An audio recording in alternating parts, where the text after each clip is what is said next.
What does a bride do when her stepmother walks into the venue 2 hours before the ceremony, dressed in floor-length white lace?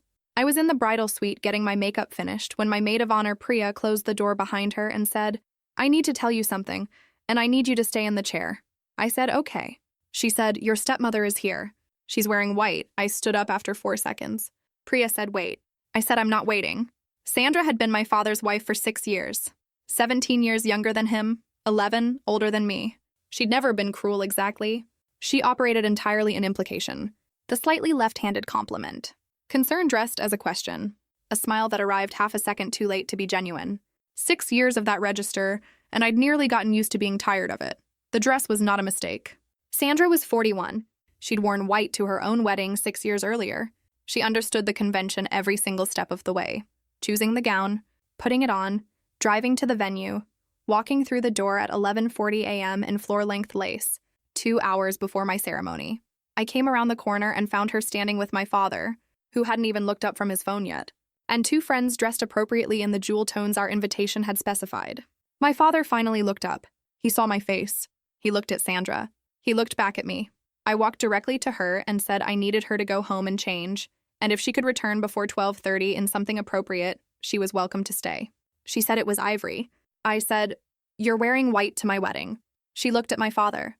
I said, "Dad, I need her to leave and come back in something else, or not at all, and I need this resolved in the next 5 minutes, because I have a ceremony in 70 minutes and I'm not spending this morning on this." He started to say, "Maybe we could." I said, "Dad." He stopped.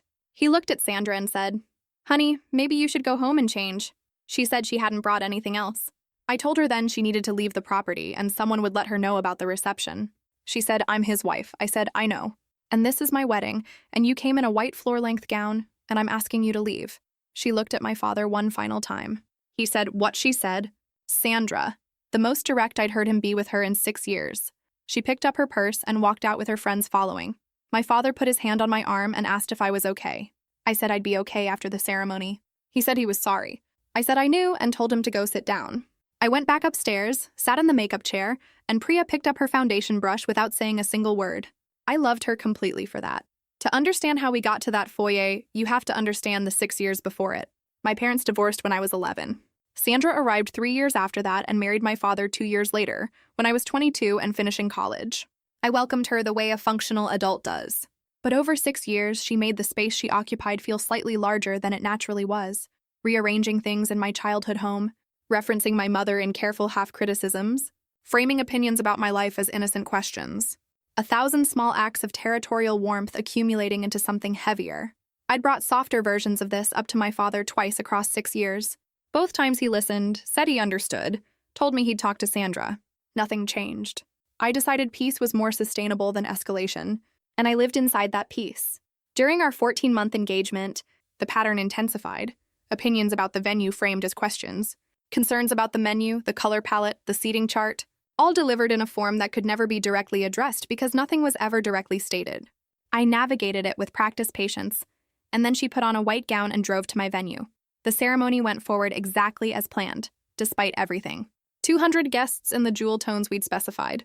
September light, the vows we'd written together, my father walking me down the aisle with something in his face I hadn't seen in years, uncomplicated pride, nothing managing it.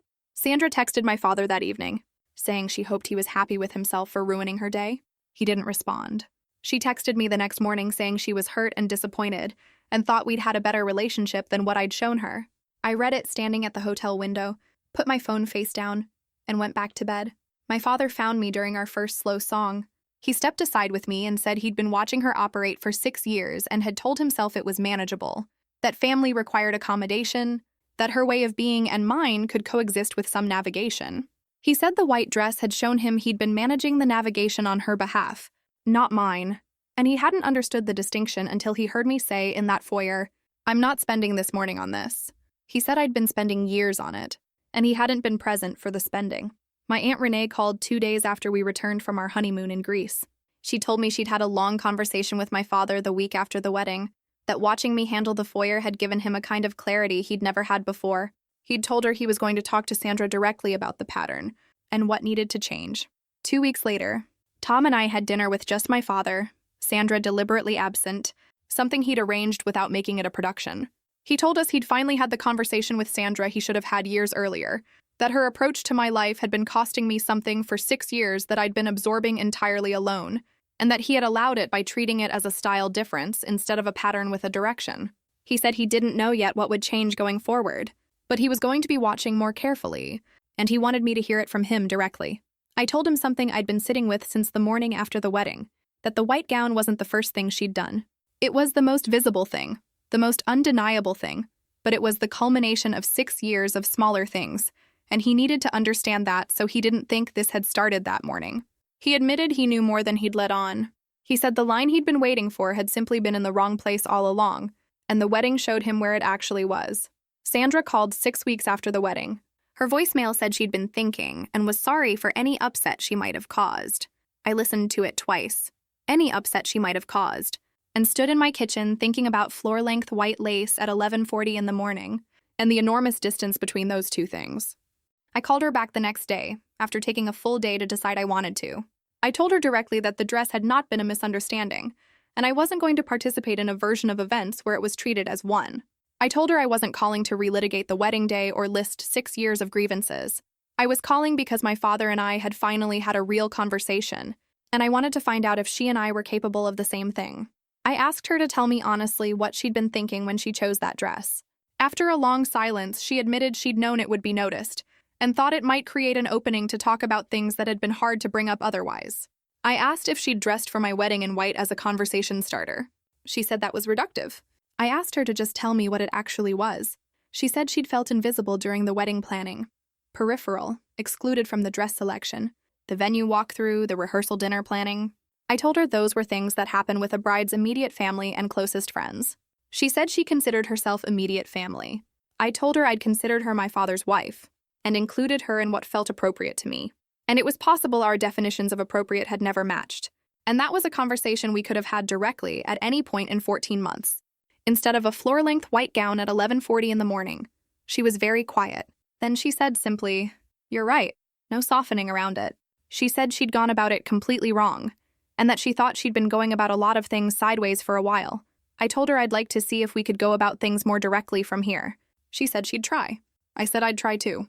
She asked if she thought we could actually get somewhere. I told her it depended on whether we were both willing to stop managing how things looked and start saying what we actually meant. After we hung up, I sat in my kitchen and thought about the 90 seconds I'd stood alone in that corridor after walking her out. The decision I made in those 90 seconds to go back upstairs, finish my makeup, and marry the person I loved in front of everyone I wanted there. Exactly what I'd planned for 14 months. Mine. She hadn't taken it. I hadn't let her. When our wedding photos came back, there was one from that corridor, taken by the photographer without my knowledge, capturing me from behind, standing completely straight in my dress. Hands at my sides, the foyer door closed behind me. You couldn't see my face, but you could see exactly what was happening. Someone who had just done something that needed doing, standing on the other side of it, deciding what came next. Tom looked at it and said, "That's you knowing what you were going to do next." I said yes. He asked if I wanted it printed. I said yes, somewhere I could see it whenever I needed to remember what decided looks like. It hangs in our hallway now. Not the ceremony shot, not the first dance, not the photo where we're both laughing at something that made us laugh like that. Just a woman alone in a corridor in her wedding dress, straight-backed, decided. She wore white to my wedding. I kicked her out instantly. And then I went back upstairs, finished my makeup, and got married. That's the whole story.